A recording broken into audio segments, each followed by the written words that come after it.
സർക്കാരിന്റെ ജനക്ഷേമ പദ്ധതികൾക്ക് നിയമപരമായ പിന്തുണ ഉറപ്പാക്കുകയാണ് ലക്ഷ്യമെന്ന് അഡ്വക്കേറ്റ് ജനറൽ ജാജു ബാബു. വിവാദങ്ങൾക്കൊപ്പമില്ല, സർക്കാരിന്റെ നല്ല കാര്യങ്ങളെല്ലാം കോടതിയെ ബോധ്യപ്പെടുത്തി മുന്നോട്ടു പോകും. ഗവർണറുടെ നിയമോപദേശകനായത് UPA ഭരണകാലത്താണ്. ആരിഫ് മുഹമ്മദ് ഖാൻ ഗവർണറായ സമയത്ത് പദവി സ്വയം ഒഴിഞ്ഞതാണെന്നും ജാജു ബാബു മാതൃഭൂമി ന്യൂസിനോട് പറഞ്ഞു. നമ്മുടെ പുതിയ അഡ്വക്കേറ്റ് ജനറൽ ജാജു ബാബു സാറാണ് അപ്പോൾ ഉള്ളത്. വലിയൊരു ഉത്തരവാദിത്തമാണ്. ഒരു അഡ്വക്കേറ്റ് ജനറൽ എന്നുള്ള രീതിയിൽ എൻ്റെ കർത്തവ്യം എന്ന് പറഞ്ഞിട്ടുണ്ടെങ്കിൽ മുഖ്യമന്ത്രിയും മറ്റ് മന്ത്രിസഭയും ഗവൺമെൻറ്റും പ്രഖ്യാപിക്കുന്ന പുതിയ പുതിയ പദ്ധതികൾ അത് ഈ രാജ്യത്തിന് നന്മയ്ക്ക് വേണ്ടിയും സാധാരണക്കാരന് നീതി ലഭിക്കാനുള്ള കാര്യങ്ങളിൽ സർക്കാരിനെ പരിപൂർണമായും പിന്തുണയ്ക്കുക എന്നുള്ളതാണ്.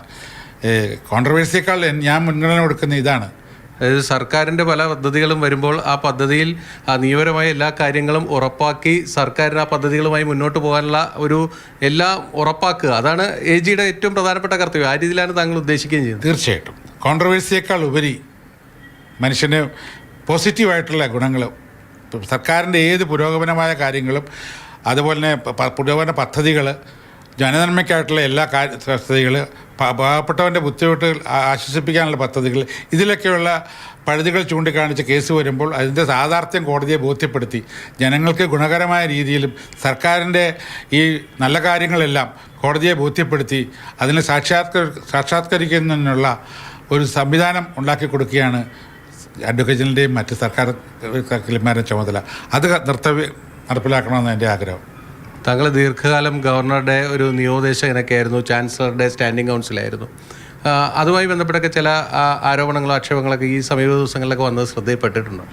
വാസ്തവത്തിൽ ഗവായ് സാർ ഇരിക്കുന്ന സമയത്ത് 2008 ഞാൻ ആദ്യമായിട്ട് ഗവർണറുടെ അഭിഭാഷകനാകുന്നത്. അതാത് ഗവർണർമാർ വരുമ്പോൾ ഉടനെ തന്നെ എനിക്ക് നീട്ടി കൊണ്ടുവരുവാണ്. 5 കണ്ടു. അതിനുശേഷം വന്ന ശ്രീമതി ഷീലാ ദീക്ഷിത്, അങ്ങനെ ഏറ്റവും അവസാനമായിട്ട് സുപ്രീം കോടതി ചീഫ് ജസ്റ്റിസ് ആയിരുന്ന സദാശിവൻ സാറിൻ്റെ കീഴിൽ ഞാൻ 5 കൊല്ലം അദ്ദേഹത്തിന് ലീഗൽ അഡ്വൈസറായിരുന്നു. സദാശിവൻ സാറ് വന്നപ്പോൾ ഞാൻ അദ്ദേഹത്തോട് ചോദിക്കുകയും ചെയ്തു, സുപ്രീം കോടതി ചീഫ് ജസ്റ്റിസ് സാറിൻ്റെ ഉപദേശകനായിട്ട് ഞാൻ എങ്ങനെയാണ് ഇരിക്കുകയെന്ന് ചോദിച്ചപ്പോൾ അതാണോ ബുദ്ധിമുട്ടെന്ന് ചോദിച്ചു. അതെ, 1 മിനിറ്റ് വെയിറ്റ് ചെയ്യുമെന്ന് പറഞ്ഞ് പുള്ളി അരമണിക്കൂറിനകം എനിക്കൊരു ഓർഡർ അടിച്ചു തന്നു, അപ്പോയിൻ്റ് ചെയ്തുകൊണ്ട്, പുതുക്കി അപ്പോയിൻ്റ് ചെയ്തുകൊണ്ട്. അപ്പോൾ അത് ഞാനൊരിക്കലും അതിനകത്തൊരു രാഷ്ട്രീയമില്ലായിരുന്നു. എൻ്റെ ഈ മുറിക്കകത്ത് അയച്ച ഫയലുകൾ നോക്കിയാൽ അറിയാം, ഈ 15 വർഷം കൊണ്ട് എല്ലാവിധ ആൾക്കാരെ പറ്റിയും വിവിധ പാർട്ടിക്കാരെ പറ്റി, മന്ത്രിമാരെ പറ്റി ഇവർക്കെല്ലാം വന്നിട്ടുണ്ട്. അതിലും ഞാൻ രാഷ്ട്രീയമായിട്ടില്ല. ഞാൻ ഈ 15 കൊല്ലം മൂലം ഒരു മാധ്യമത്തിലോ ഒന്നും ഈ കോൺട്രവേഴ്സിക്കകത്ത് ഞാൻ വന്നിട്ടുമില്ല. ഒരു കേസിലും ഗവർണർക്ക് പ്രതികൂലമായിട്ട് ഒരു വിധി വലിയ പോലും ഉണ്ടായിട്ടില്ല. ഏറ്റവും അവസാനമാണ് ഈ പറയുന്ന ശ്രീമതി ആരിഫ് മുഹമ്മദ് ഖാൻ അദ്ദേഹത്തിൻ്റെ കാര്യത്ത് വരുന്നത്.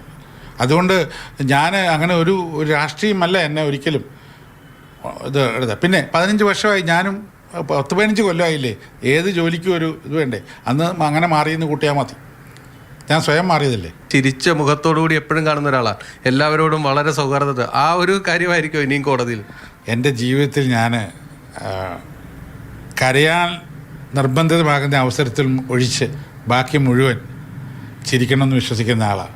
ഗവൺമെൻറ് ആണെങ്കിൽ പോലും ജനങ്ങളുടെ പുഞ്ചിരി കാണാൻ ജനങ്ങൾ അവസരം നൽകുക, ഇതാണ് എൻ്റെ മനസ്സിലെ ഒരു ഒരു ശ്രേഷ്ഠമായ രാജ്യത്തിൻ്റെ പ്രതിഫലനം. വലിയ അനുഭവ പരിചയം ഹൈക്കോടതിയിലുണ്ട്. അത് നമുക്ക് ഇനിയുള്ള മുന്നോട്ടുള്ള പോക്കിലും നന്നായി വരട്ടെ.